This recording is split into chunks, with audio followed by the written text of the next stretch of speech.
بسم اللہ الرحمن الرحیم۔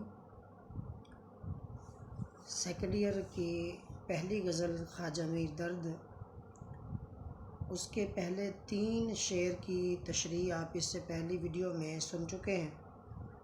اب چوتھے شعر سے اب تشریح شروع کریں گے۔ تشریح شروع کرنے سے پہلے گزارش ہے کہ جنہوں نے ابھی تک میرا چینل سبسکرائب نہیں کیا ہے تو براہ مہربانی وہ چینل سبسکرائب کر لیں اور ویڈیو کو لائک بھی کریں اور کمنٹس بھی کریں، دوسرے دوستوں کو شیئر بھی کریں۔ تو چوتھے شعر سے اب ہم غزل کی تشریح شروع کرتے ہیں۔ تو چوتھا شعر: بے ہنر دشمنی اہل ہنر سے آ کر منہ پہ چڑھتے تو ہیں پر جی سے اتر جاتے ہیں۔ دیکھیے جی، بے ہنر کا مطلب ہے جن کے اندر کوئی ہنر نہ ہو، ہنر سے محروم لوگ۔ اہل ہنر یعنی اہل علم یا اہل فن، کسی فن یا علم میں جو ماہر ہیں۔ منہ پہ چڑھنا یعنی مقابلہ کرنا، سامنے آنا۔ جی سے اترنا یہ محاورے ہیں۔ نظروں سے گر جانا، دل سے اتر جانا، تو یہ اس کا معنی ہے۔ مفہوم کچھ اس طرح ہوگا کہ کم علم اور بے ہنر لوگ صاحبان فن اور صاحبان علم اور باصلاحیت لوگوں کی توہین کر کے خود ہی ذلیل ہو جاتے ہیں، لوگوں کی نظروں میں ان کا وقار ختم ہو جاتا ہے۔ خواجہ میر درد چونکہ ایک صوفی شاعر ہیں اور صوفی شاعر کا زمانے میں لوگوں کا جو رویہ ہوتا ہے اس پر بھی گہری نظر ہوتی ہے۔ صوفی صرف یہی نہیں ہے کہ دنیا چھوڑ کر وہ بالکل ہی عبادات اور زہد و مراقبے کے اندر اپنی زندگی کو گزارتا ہے، بلکہ وہ دنیا میں ہونے والے حالات سے اور ان کے اندر ہونے والی تبدیلیوں سے واقف ہوتا ہے، وہ لوگوں کے اخلاقی گراوٹ سے واقف ہوتا ہے۔ اگر وہ واقف نہیں ہوگا تو دنیا داروں کے اس اخلاقی گراوٹ کو دور کرنے میں وہ کیسے اپنا کردار ادا کر سکتا ہے۔ تو خواجہ میر درد نے اس شعر میں موجودہ زمانے کی جو روش ہے اس کی عکاسی کی ہے، یہ کہ وہ بتاتے ہیں کہ یہ جو طرز عمل ہے یوں تو ہر دور کے افراد میں دیکھا گیا ہے، مگر وہ بتاتے ہیں کہ عصر حاضر میں لوگوں کی یہ روش جو ہے وہ عام ہوتی چلی جا رہی ہے، اور جو بے ہنر لوگ ہیں جن کا خود اپنا کوئی کردار اور عمل نہیں ہوتا ہے، جن کا خود کوئی اپنا نہ کردار ہے نہ عمل ہے، اور نہ جن کے اندر کوئی ہنر ہے، نہ علم ہے، نہ فن ہے، اور خود ایسی اعلیٰ اور عرفہ خصوصیات سے عاری ہیں، وہ باصلاحیت اور باکمال لوگوں سے خار کھاتے ہیں، ان کے ساتھ بغض رکھتے ہیں، ان کے ساتھ دشمنی کرتے ہیں، یعنی وہ ان کے ساتھ حسد کرتے ہیں۔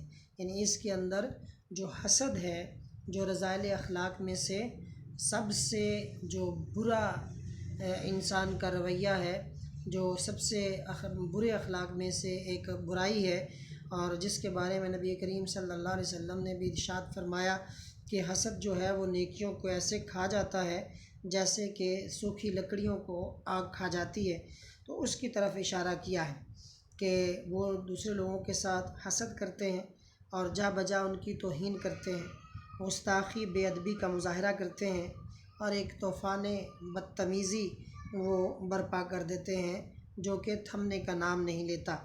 مگر اس طرز عمل کا نتیجہ کیا نکلتا ہے کہ یقینی طور پر یہ لوگ اپنا ڈھول اپنے گلے میں ڈال کر بجانے کے عادی ہوتے ہیں، اور نتیجتاً ایک وقت ایسا آتا ہے جب لوگوں پر ان کی حقیقت آشکار ہو جاتی ہے۔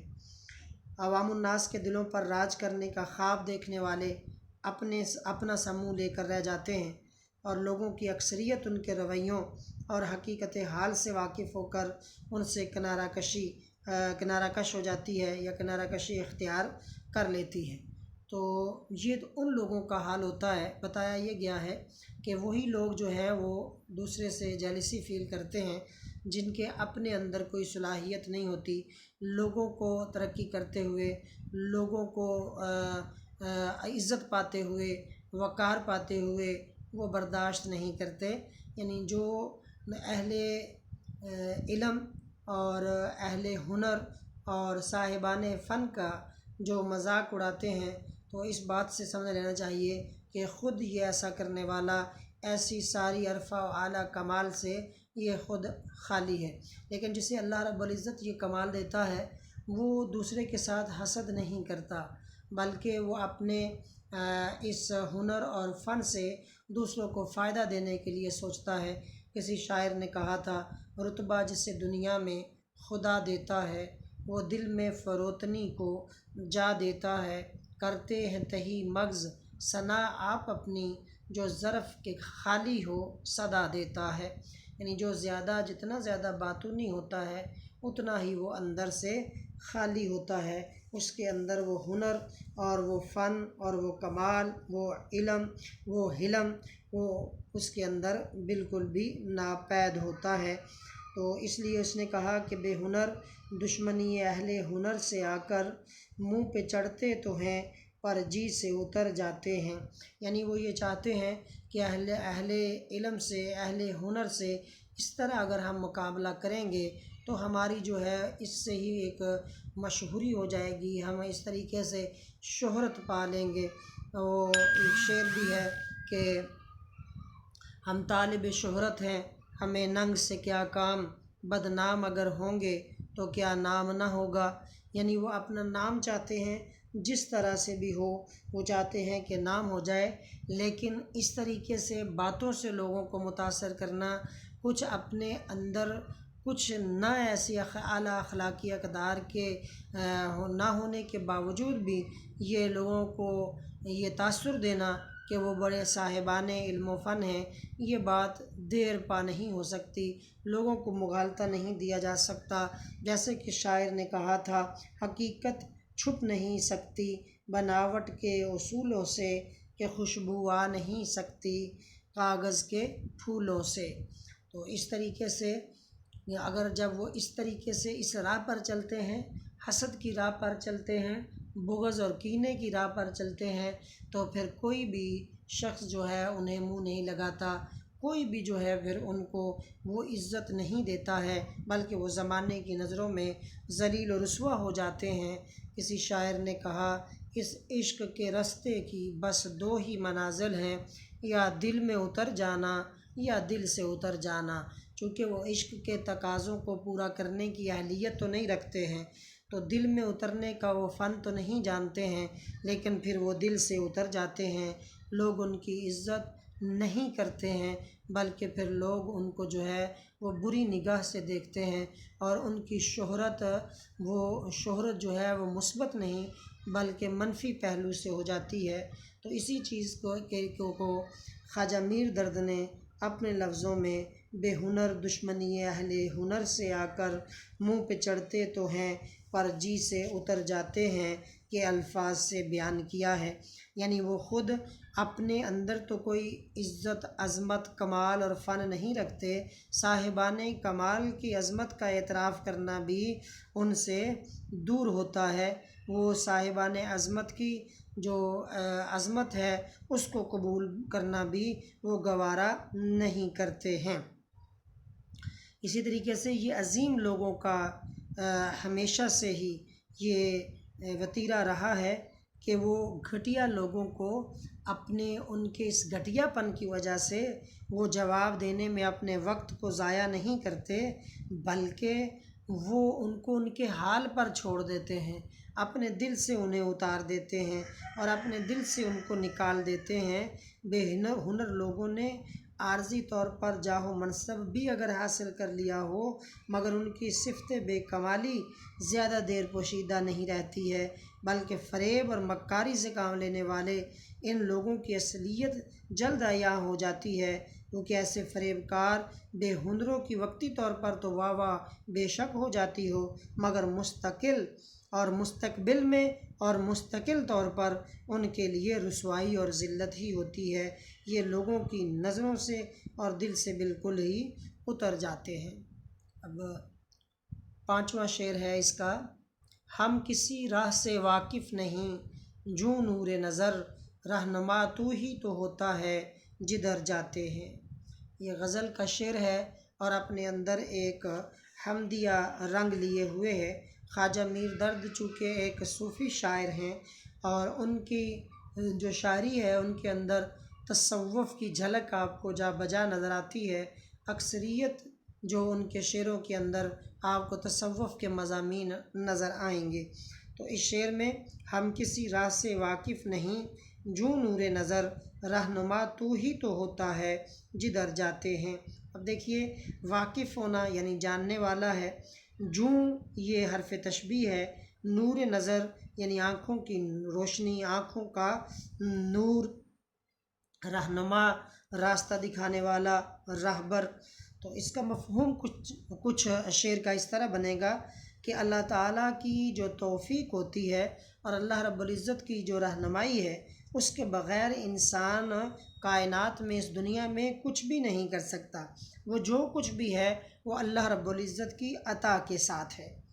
اب دیکھیں کہ اس شعر کے اندر شاعر نے اللہ رب العزت کی جو قدرت ہے، اللہ رب العزت کی جو شان ہے، اللہ رب العزت کی جو طاقت ہے، اس کے سامنے اپنے سر کو جھکایا ہے اور کہا ہے کہ بندہ جو ہے وہ اللہ رب العزت کی قدرت کے سامنے اپنے سر کو جھکا لے تو اللہ رب العزت اسے اس کی منزل تک پہنچا دیتا ہے۔ ہم کسی راہ سے واقف نہیں جوں نور نظر، رہنما تو ہی تو ہوتا ہے جدھر جاتے ہیں۔ کائنات کے اندر جو بھی ہم کام کرتے ہیں اس کی توفیق جو ہے وہ اللہ رب العزت کی عطا کردہ ہے، اس کام کرنے کی جو طاقت ہے وہ اللہ رب العزت کی عطا کردہ ہے۔ اس شعر میں اگر کوئی یہ سمجھیں کہ شاید اس میں جو جبر کا جو عقیدہ ہے وہ اس کے اندر پیش کیا گیا ہے، جبر اور قدر یہ دو ایک ہمارے مسائل ہیں کہ ایک کو جبریہ کہتے ہیں اور ایک کو قدریہ کہتے ہیں، یعنی دو مختلف موقف ہیں۔ ایک گروہ ہے وہ کہتا ہے کہ انسان جو ہے وہ بالکل مجبور محض ہے، وہ بالکل بھی کسی قسم کا اختیار نہیں رکھتا، تو یعنی وہ مجبور محض ہے۔ تو ایسا عقیدہ رکھنے والوں کو جبریہ کہتے ہیں، اور جو کہتے ہیں کہ نہیں انسان جو ہے وہ مکمل قدرت رکھتا ہے، اللہ نے اس کو قدرت دی ہے، اسے قدریہ کہتے ہیں۔ لیکن جو صحیح عقیدہ ہے وہ ان دونوں کے بین بین ہے۔ حضرت علی المرتضیٰ شیر خدا رضی اللہ تعالی عنہ سے کسی نے اسی مسئلے پر پوچھا کہ کیا انسان مجبور محض ہے یا مکمل اختیار رکھتا ہے؟ تو حضرت علی المرتضیٰ جیسے حدیث ہے کلم الناس علی عقولہم، کہ انسانوں کے ساتھ ان کی عقلوں کے مطابق بات کی جانی چاہیے۔ تو حضرت علی المرتضیٰ نے اس انسان کی عقل اور فہم کے درجے پر آ کر اسے بات سمجھائی اور بڑے پیارے انداز سے بات سمجھائی۔ وہ کھڑا تھا سامنے تو آپ نے فرمایا ایسے کھڑے کھڑے تم ایک پاؤں کو اٹھا سکتے ہو؟ اس نے ایک پاؤں اٹھا لیا۔ اس نے کہا ہاں میں اٹھا سکتا ہوں۔ جب اس نے اٹھایا تو کہا یہ اٹھایا ہوا پاؤں جو ہے ایسے ہی اٹھا رہنے دو اور اب یہ دوسرا پاؤں بھی اٹھاؤ، تو وہ نہ اٹھا سکا۔ فرمایا اسی سے اس مسئلے کا سمجھ جاؤ کہ اللہ رب العزت نے نہ انسان کو بالکل مجبور محض بنایا ہے اور نہ اللہ تعالیٰ نے ہر طرح کی قدرت عطا کی ہے، بلکہ اس کے بین بین ہے۔ جیسے تم ایک قدم کو تو اٹھا سکے لیکن یہاں تک تو تمہیں اختیار ہے، لیکن اسے اٹھائے رکھیں اور دوسرا پاؤں اٹھا نہ سکے، یہاں تک اختیار نہیں، یہاں تک مجبور ہے۔ تو کہا کہ یہ جبر اور قدر کے جو درمیانی راستہ ہے وہ صحیح راستہ ہے، صحیح عقیدہ ہے۔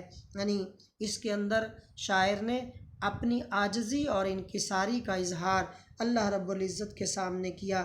کہا کہ انسان کا جو علم ہے وہ ناقص ہے اور نامکمل ہے، دنیا اور آخرت کی ساری رہنمائی خدا تعالیٰ کی طرف سے ہے، یہ ہدایت اور رہنمائی خدا نے اپنے برگزیدہ بندوں اور نبیوں کے طفیل بنی نوع انسان تک پہنچائی۔ پھر صراط مستقیم اور راہ ضلالت و گمراہی کی تفریق بھی خدا کی مدد کے بغیر ممکن نہیں۔ اس سے یہ ثابت ہوتا ہے کہ انسان اپنے تمام تر علم و فضل کے باوجود ہدایت الہیہ کا محتاج ہے۔ کسی شاعر نے اسی لیے کہا تھا کہ جوں نور نظر تیرا تصور تھا پیش نظر جدھر گئے ہم، جوں نور نظر تیرا تصور تھا پیش نظر جدھر گئے ہم۔ جیسے انسان جب چلتا ہے تو راستہ دیکھنے کے لیے نظر کے نور کا، آنکھ کے نور کا محتاج ہوتا ہے۔ آنکھ کا نور اسے راستہ دکھاتا ہے، اور اگر آپ دیکھیں تو یہ نور نظر جو ہے، نظر کا نور جو ہے، یہ بھی محتاج ہے اللہ کی عطا کا۔ اللہ نے یہ نور عطا کیا، اس نور نے آگے تجھے راستہ دکھایا۔ تو وہ کہتے ہیں حقیقت میں ساری طاقتیں جو ہے وہ اس کا منبع اور مرکز اور محور جو ہے، جو سرچشمہ ہے، وہ اللہ رب العزت کی ذات ہے۔ اور اللہ تعالیٰ کی ذات کو نور نظر سے تشبیہ دی ہے۔ جس طرح آنکھ کا نور انسان کو راستہ دکھاتا ہے، جو بات میں نے ابھی کی ہے، اور اسے ٹھوکروں سے بچاتا ہے، تو اسی طریقے سے اللہ تعالیٰ کی توفیق اور ہدایت بھی اس دنیا میں ہماری مددگار اور معاون ہوتی ہے۔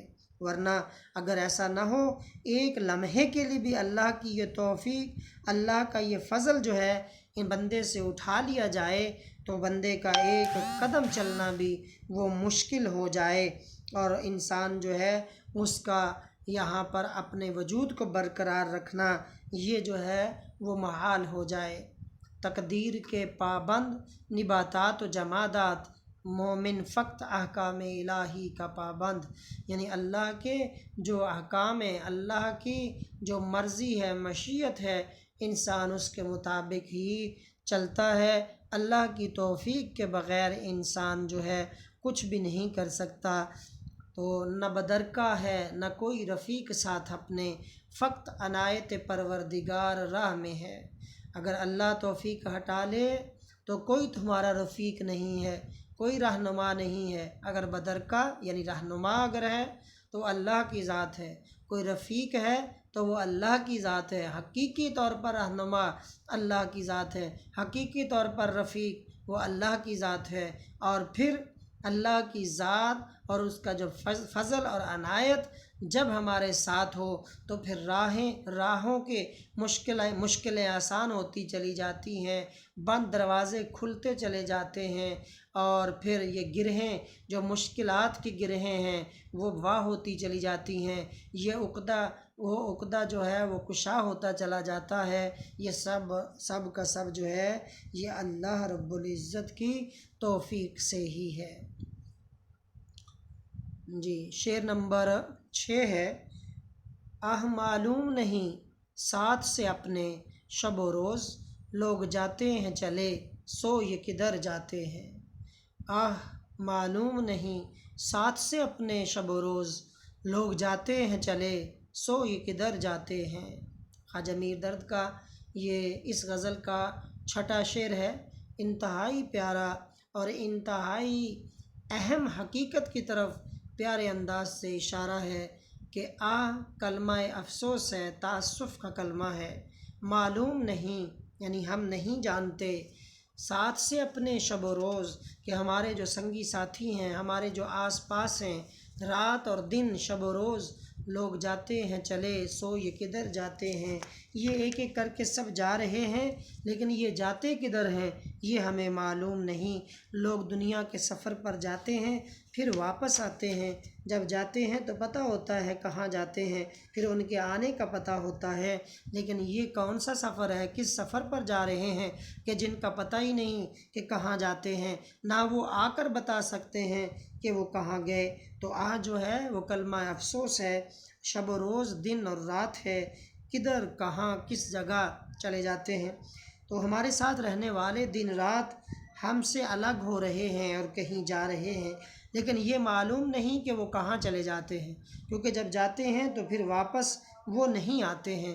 اب دیکھیے اس شعر کے اندر بھی خواجہ میر درد کی وہ تصوف کا وہ مضمون ہے، جس میں جو تصوف کا بنیادی ایک نقطہ ہے کہ یہ دنیا عارضی ہے، یہ دنیا مستقل نہیں ہے، یہ دنیا جو ہے یہ ایک سرائے ہے، یہاں پر آنے والے جو لوگ ہیں وہ یہاں ایک مسافر کی طرح ہیں۔ اور پھر اس بات کو ایک صوفیانہ اسلوب میں سمجھایا گیا ہے کہ اگر تجھے یہ باتیں سمجھ نہیں آتی تو اپنے آس پاس نظر دوڑاؤ، اپنے باپ دادا پردادا کی طرف دیکھو، ان کے آباء و اجداد کی طرف دیکھو کہ وہ جب اس دنیا میں آئے اور پھر وہ ایک ایک کر کے چلے گئے۔ جب وہ ایک ایک کر کے چلے گئے پھر گئے کہاں، کن منزلوں پہ جا کے انہوں نے بسیرا کیا، وہاں کے حالات کیا آ کے بھی نہیں بتایا، تو پھر تو کیوں اس حقیقت سے غافل ہے؟ جب وہ نہیں رہے تو تم کیسے یہاں پر رہو گے؟ دیکھو تو صحیح اپنے آس پاس کتنے بڑے بڑے وہ ترے والے، بڑی بڑی پگڑیوں والے، بڑے بڑے جبوں والے، بڑے بڑے محلوں والے، بڑے بڑے محل اور ماڑیاں کوٹھیاں اور کاروں والے، بڑے بڑے بینک بیلنس والے، وہ کتنی شان و شوکت والے، کتنے کتنے جاہ و حشم والے، کتنے کتنے تاج و تخت والے، کتنے کتنے سلطان سکندر، وہ سارے کے سارے آج تجھے وہ کہاں گئے نظر نہیں آ رہے۔ کسی شاعر نے کہا تھا، لاکھوں ہی نامور ہوئے دنیا میں بے نشاں، ایک گور میں ہے کتنے سکندر بھرے ہوئے۔ یعنی یہ بھی پتہ نہیں کہ قبرستان میں ایک ایک قبر کی جگہ پہ کتنے کتنے لوگوں کو دفن کر دیا، کتنے بڑے بڑے نامور تھے وہ بے نشاں ہو گئے، قبروں کے نشان تک وہ مٹ گئے کہ ملتا نہیں زمیں پر ان کا نشاں کہیں۔ تآسماں دیکھے ہیں جن کے محل بلند، کہ جن کے بڑے بڑے محلات تھے ان کا آج زمین پر کہیں پر جو ہے وہ نشان، نام و نشان جو ہے وہ نہیں مل رہا، سارے کے سارے جو ہیں وہ زیر زمیں جا چکے ہیں۔ یہ اہل فکر اور اہل نظر کے لیے، اہل علم کے لیے، فہم سلیم رکھنے والوں کے یہ غور و فکر کرنے کی دعوت ہے، دعوت فکر ہے۔ ان کے ذہنوں پر ایک دستک ہے، ایک تازیانہ ہے کہ وہ غور کریں کہ کدھر گئے۔ اگر ایسے اور باتوں سے سمجھ نہیں آتی تو کم از کم یہ بات تو طے ہے کہ ان کے آس پاس جو گئے ہیں وہ اب دوبارہ نہیں آئے۔ کتنے اپنے پیاروں کو اپنے ہاتھوں سے دفن کیا ہے، کتنے اپنے پیاروں کو اپنے ہاتھوں سے زمین کے اندر اتارا ہے، جب وہ اس دنیا کے اندر اتنے اتنے جاہ و حشم والے، منصب اور اقتدار والے اس دنیا میں نہیں رہے۔ اور وہ یہ جو حیات ہے یہ حیات جاوداں نہیں ہے، ہمیشہ رہنے والی نہیں ہے، بلکہ یہ ختم ہو جانے والی ہے۔ اور یہ مدت پوری کر کے انسان نے جس منزل کی طرف جانا ہے اس کی تیاری کی طرف اس شعر کے اندر اصل میں اشارہ کیا گیا ہے کہ وہ ہمیں تیاری کرنی چاہیے۔ اور پھر کیونکہ انسان اس زندگی میں مکمل طور پر ناآشنا ہے کہ وہ زندگی جو ہے وہ کس طرح کی ہے، نہ اس جگہ پر جانے والوں نے کبھی آ کر ہمیں بتایا ہے۔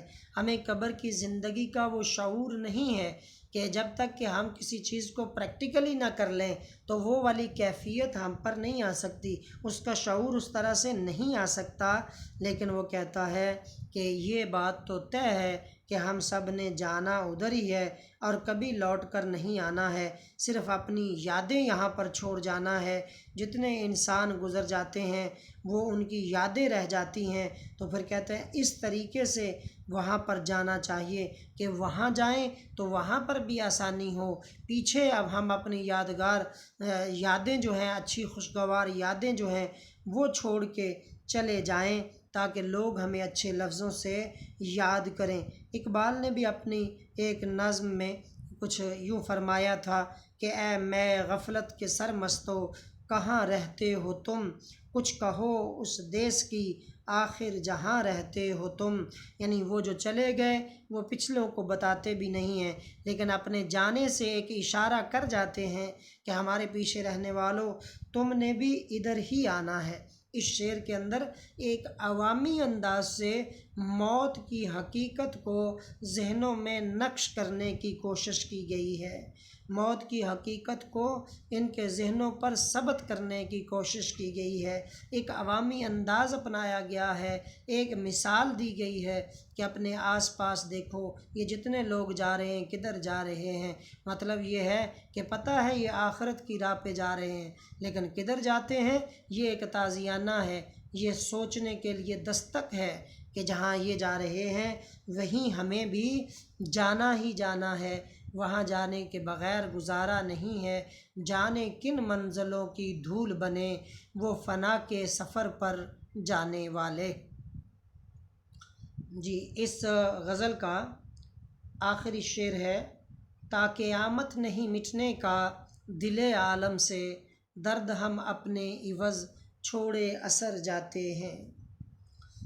یہ جو آخری شعر ہے یہ مقطع ہے۔ اب تا قیامت یعنی قیامت تک، نہیں مٹنے کا، مٹنے کا یعنی نام اور نشان کا ختم ہو جانا، دل عالم سے دنیا کے دل سے، ہم اپنے عوض بدلے چھوڑے اثر جاتے ہیں، تاثیر چھوڑ کر جا رہے ہیں۔ اس شعر میں شاعر نے کہ اپنے اشعار کی جو تاثیر ہے، اپنے اشعار پر جو اس کی تعلی ہے، ہم اسے شاعری کی زبان میں تعلی کہتے ہیں۔ تعلی ہوتا ہے شاعر اپنے شعروں کے حوالے سے خود ہی تعریف کرے اور اسے تعلیق بولتے ہیں۔ یہ تقریباً تمام شعراء کا یہ ایک طریقہ ہے۔ تعلی کے اشعار تمام شعراء کے کلام میں آپ کو مل جائیں گے۔ وہ کہتا ہے کہ اے درد، اے میر درد، ہم اپنے بدلے میں ایسے اثرات چھوڑے جا رہے ہیں کہ جو قیامت تک بھی دنیا والے نہ بھلا سکیں گے۔ یعنی جو مضامین ہیں یہ کون سے اثرات ہیں؟ یعنی وہ مضامین ہیں، کون سے مضامین ہیں؟ جیسے انہوں نے یہی جو غزل ہے، اگر اسی غزل سے آپ دیکھیں کہ کام مردوں کے جو ہیں سو وہی کر جاتے ہیں، جان سے اپنی جو کوئی کے گزر جاتے ہیں، یہ ایک ایسی اٹل حقیقت انہوں نے بتائی ہے۔ موت کیا آ کے فقیروں سے تجھے لینا ہے، مرنے سے آگے ہی یہ لوگ تو مر جاتے ہیں، جو حقیقت موت کی حقیقت کی طرف اشارہ کیا ہے۔ اور پھر اسی طریقے سے دید و عدید جو ہو جائے غنیمت سمجھو، جوں شرر ورنہ ہم اے اہل نظر جاتے ہیں، اس میں جو بتایا گیا ہے۔ پھر اسی طریقے سے سارے کے سارے اشعار جو ہیں جن کے اندر انہوں نے ایک حقیقت کی عکس بندی کی ہے، جو حقیقت کا اظہار کیا ہے، کہتا ہے یہ ایسے اشعار ہیں اور یہ ایسا انداز ہے کہ یہ شعر لوگوں کے دلوں پر اپنا اثر چھوڑیں گے، لوگوں کے دلوں میں یہ پیوست ہو جائیں گے، ان سے لوگ اثر لیے بغیر نہیں رہ سکتے، ان کو ایسے ہی پڑھنے کے بعد دلوں سے نہیں بلا سکتے۔ وہ کہتا ہے میں نے ایسے ایسے مضمون باندھ دیے ہیں کہ سیدھے دل پر اثر کرتے ہیں، اور یہ اثر پل دو پل کے لیے نہیں ہے، کیونکہ یہ حقیقت پر مبنی ہے اور حقیقت کو کبھی جھٹلایا نہیں جا سکتا، اور ان کے اس حقائق کو اور حقیقت کے اثرات کو کبھی زائل نہیں کیا جا سکتا۔ اس لیے تا قیامت نہیں مٹنے کا دل عالم سے، درد ہم اپنے عوض چھوڑے اثر جاتے ہیں۔ تو کہتا ہے کہ ہم تو چلے جائیں گے لیکن ہمارے بدلے ہمارے جو شعر ہیں وہ اسی طریقے سے لوگوں کے دلوں پر اثر کرتے رہیں گے، لوگ جو ہیں اس سے اثر لیتے رہیں گے، لوگوں کے دلوں میں یہ گھر کر جائیں گے، لوگ ان کی جو مضامین ہیں ان کو دلوں سے نہیں بھلا سکتے، چونکہ یہ تصوف کی باتیں ہیں، اور تصوف جو صوفیانہ اسلوب ہوتا ہے وہ عوامی انداز ہوتا ہے، عوامی اسلوب ہوتا ہے، اور عوام کے دلوں میں وہ گھر کر جاتا ہے، وہ ان کے لیول پر آ کے بات کرتے ہیں، اس کا اثر جو ہے وہ دیر پا ہوتا ہے، اور اثر پذیری اس کے اندر دوسری باتوں سے زیادہ ہوتی ہے۔ اس لیے چونکہ آپ نے شاعری میں تصوف کو رواج دیا ہے، تو اس لیے وہ کہتے ہیں کہ میں نے لوگوں کو جن صوفیانہ خیالات سے روشناس کرایا ہے وہ کبھی بھی مٹنے والے نہیں ہیں، قیامت تک لوگ اس سے فائدہ حاصل کرتے رہیں گے، اور میری یاد قیامت تک لوگوں کے دلوں پر نقش رہے گی۔ کہنا وہ یہ چاہتا ہے کہ انسان جب دنیا کے اندر ہو تو وہ ایسا کام کر جائے کہ وہ تو دنیا سے چلا جائے لیکن اس کا اثر دنیا کے اندر باقی رہے۔ میاں محمد بخش نے کہا تھا کہ لکھ ہزار بہار حسندی خاکوں وچ سمانی، لا پریت اجئی محمد جگ وچ رہے کہانی، کہ وہ کہتے ہیں کہ لا پریت اجئی محمد جگ وچ رہے کہانی، کہ وہ کہتے ہیں کہ ایسی تمہاری پریت ہونی چاہیے، ایسا تمہارا یہاں پر رہنا سہنا ہو کہ پھر لوگ جو ہیں وہ تجھے یاد رکھیں، لوگ جو ہیں تجھے بھول نہ جائیں۔ وہ شاید حضرت بلے شاہ کا بھی اسی سے ایک ملتا جلتا شعر ہے، جس میں وہ کہتے ہیں کہ دنیا وچ رکھ اے بلیا ایسا بین کھلون، کول ہوویں تے ہسن لوکی ٹر جاویں تے رون۔ دنیا وچ رکھ او بلیا ایسا بین کھلون، کول ہوویں تے ہسن لوکی ٹر جاویں تے رون۔ تو وہ اسی طریقے سے وہ کہتے ہیں کہ یہ صوفیاء کا جو انداز ہے کہ وہ اپنے جو کام ہوتے ہیں وہ اس طرح کے کر جاتے ہیں کہ لوگ انہیں یاد رکھتے ہیں۔ زندگی ہے عمل خیر میں کہ بعد از وفات لوگ اب بھی تیرے جینے کا گماں کرتے ہیں۔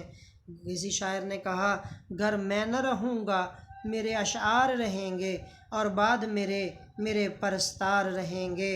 تو چونکہ ان کا یہ جو کام ہوتا ہے وہ اللہ رب العزت کی محبت میں اس کی مخلوق کی محبت ہوتی ہے، اللہ کی محبت کو پانے کے لیے وہ اس کی مخلوق سے محبت اور اللہ کے عشق کو حاصل کرنے کے لیے اس کی مخلوق کے ساتھ عشق ان کا ہوتا ہے، جن کی وجہ سے ان کا ہر ایک کام جو ہے وہ دنیا کے نقشے پر، دنیا کے ذہنوں پر جو ہے وہ ثبت ہو جاتا ہے۔ وہ مخلوق خدا کے ساتھ ایسی محبت کی پریت ڈالتے ہیں، مخلوق خدا کے ساتھ وہ ایسی محبت کرتے ہیں کہ حدیث میں آتا ہے الخلق عیال اللہ فحب الخلق الی اللہ من احسن الی عیالہ، یعنی ساری مخلوق اللہ کا کنبہ ہے اور اللہ کے نزدیک وہی سب سے زیادہ محبوب ہے جو اس کے کنبے سے حسن سلوک سے پیش آتا ہے۔